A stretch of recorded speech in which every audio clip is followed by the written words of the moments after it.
Assalamualaikum warahmatullahi wabarakatuh, Bapak Ibu sekalian. Jumpa lagi Bapak Ibu. Bapak Ibu, pada video kali ini kita akan menjawab beberapa pertanyaan yang masuk di kolom komentar di akun Obor Edukasi Bapak Ibu, yaitu menyangkut keinginan dan pendapat dari Bapak Ibu sekalian tentang skema pensiun yang akan diterapkan tahun 2025 oleh pemerintahan yang baru Bapak Ibu. Nah, yang pertama Bapak Ibu, mari kita lihat keinginan dari Bapak Ibu pensiunan. Ini yang pertama, ini ada yang berkomentar, pensiunan dikasih pesangon aja Pak, biar tidak membebani APBN, berapapun nominalnya kan beres.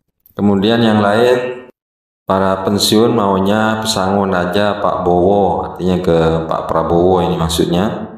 Kemudian juga nggak usah naik gaji, pesangon saja. Komentar yang lain, alhamdulillah semoga terwujud pensiunan dapat 1M ya Allah, amin. Ya, kami para pensiunan janda dikasih pesangon aja Pak. Tidak hanya bermanfaat bagi pensiunan tapi juga bagi pemerintah jika dibayar sekaligus. Semoga segera mungkin direalisasikan. Terima kasih. Ini lebih baik diberi pesangon. Pesangonkan aja Pak, semoga Presiden Prabowo tenang, tidak pusing lagi pensiunan yang dibebankan kepada APBN. Semoga aman, nyaman, dan sejahtera, amin. Yang penting bisa dapat pesangon lebih dari 1M. Yang lain pilih dibayar sekaligus untuk modal usaha. Jajak pendapat udah kami jalankan seluruh 95% bayar sekaligus. Kenapa diputar-putar gaji kami pensiun, biar kami kelola sendiri, katanya begitu. Dan banyak lagi yang hampir-hampir sama kalimatnya Bapak Ibu. Nah, itulah keinginan-keinginan yang diharap oleh Bapak Ibu pensiunan ya. Nah, bagaimana dengan kebijakan pemerintah yang akan diterapkan tahun 2025? Berarti Bapak Ibu kita masuk ke pedoman yang menjadi dasar dari program yang akan dijalankan oleh pemerintah, yaitu apa yang disebut dengan kerangka ekonomi makro dan pokok-pokok kebijakan fiskal tahun 2025 edisi pemutahiran. Nah, di dalam kerangka ekonomi makro dan pokok-pokok kebijakan fiskal tahun 2025 ini ada beberapa hal Bapak Ibu yang kita akan jelaskan berkenaan dengan reformasi yang menuju ke keinginan-keinginan dari Bapak Ibu di kolom pertanyaan tadi.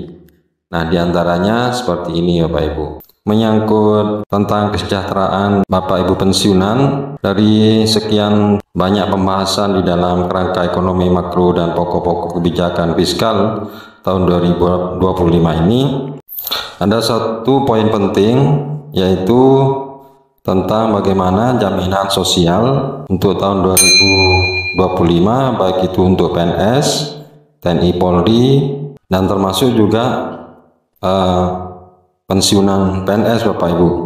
Mari kita lihat halaman 263. Nah, ini Bapak Ibu, ini menyangkut program jaminan sosial ASN dan TNI Polri Bapak Ibu. Nah, di dalam program jaminan sosial ini, di sini sudah dijelaskan secara umum pokok-pokok kebijakannya.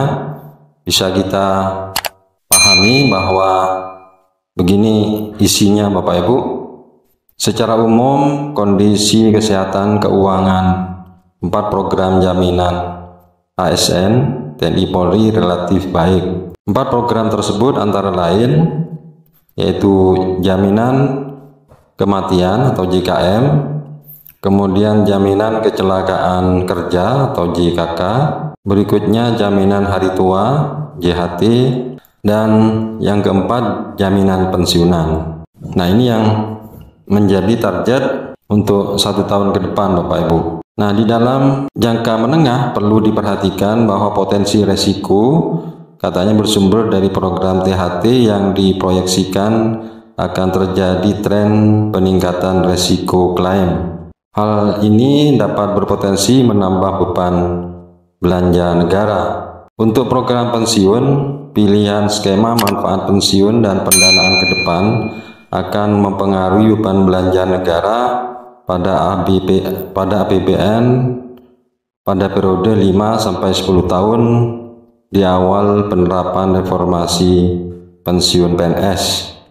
Mitigasi atau pemetaan risiko dilakukan melalui penyusunan kajian reformasi sistem pensiunan dan penguatan sistem yang terintegrasi antara pemerintah pusat dan pemerintah daerah, serta melibatkan Pemda untuk berbagi beban pensiun dengan APBD serta penerapan good corporate government dan perbaikan kebijakan investasi. Nah, untuk lebih jelasnya, untuk program 1 tahun ke depan di dalam dokumen pokok-pokok kebijakan fiskal ini, kita bisa lihat di halaman yang lain Bapak Ibu, yaitu halaman 121, itu menyangkut, nah ini Bapak Ibu, bagaimana bentuk reformasi perlindungan hari tua nanti bagi ASN. Jadi bentuk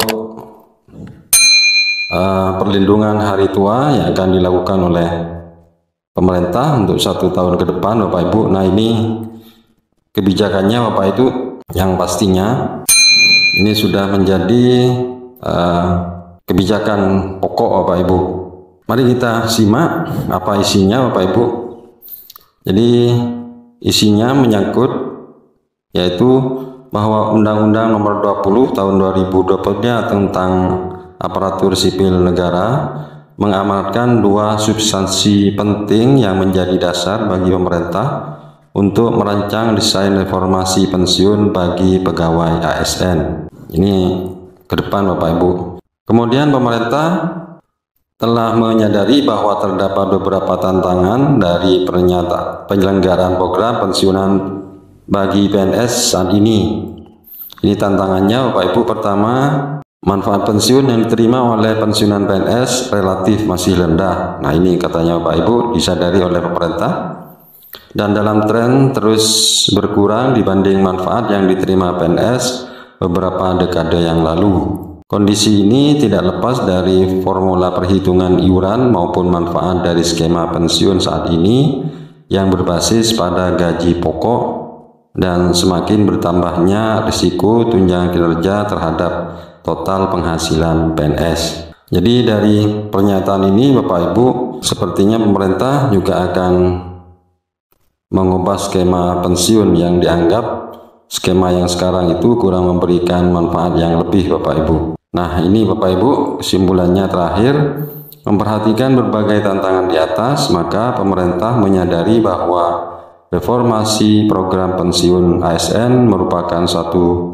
kebijakan yang urgen untuk segera ditempuh. Jadi penting Bapak Ibu. Nah, ini yang akan dilakukan oleh pemerintah selama 1 tahun ke depan. Secara garis besar, arah reformasi program pensiun bagi ASN ke depan akan terbagi ke dalam 2 kelompok besar, yaitu 1, perubahan skema program untuk PNS existing, dan yang kedua, pengembangan program baru bagi PNS baru dan P3K. Nah, ini yang banyak ditanyakan oleh Bapak Ibu pensiunan, bahwa apakah pensiunan yang sudah lama itu juga akan mendapatkan atau menerima perlakuan yang sama dengan PNS baru atau P3K Bapak Ibu. Nah, rupanya ini ada skema berbeda Bapak Ibu. Jadi yang pertama, perubahan skema program untuk PNS yang lama, dan ini yang kedua, pengembangan program baru untuk PNS baru dan P3K. Jadi nantinya akan berbeda Bapak Ibu antara PNS yang lama dengan PNS yang baru tentunya. Kemudian terdapat beberapa garis besar desain reformasi yang menjadi prioritas pertama. Nah, ini yang akan dijalankan oleh pemerintah ke depan Bapak Ibu. Pertama, pemerintah akan memastikan bahwa tidak terdapat PNS existing yang mengalami penurunan manfaat pensiun. Untuk itu, program pelengkap dengan skema iuran pasti yang berbasis take home pay menjadi alternatif utama pemerintah. Kemudian yang kedua, program pensiun bagi PNS baru dan P3K akan diarahkan untuk mengikuti skema manfaat iuran pasti dengan formula iuran dan manfaat berbasis take home pay, Bapak Ibu. Skema bagi pegawai baru ini akan didesain sehingga menghasilkan manfaat yang relatif lebih baik dari skema pensiun PNS saat ini. Tidak bisa kalau terus-menerus PSS Yugo ini dipertahankan. Maka full funded yang harus diperlakukan itu demi masa depan hari tuanya para pensiunan kita nantinya. Dan kami memang sejak awal sepakat dengan pemerintah sejak 2019 sebenarnya supaya PS Yugo itu kita tinggalkan, undang-undangnya mari kita satukan, dari dua undang-undang yang lahir itu kita satukan jadikan satu undang-undang. Semua yang berserakan itu kita satukan, kemudian full funded kita berlakukan. Maka nanti ketika pensiun PNS kita lebih berdaya.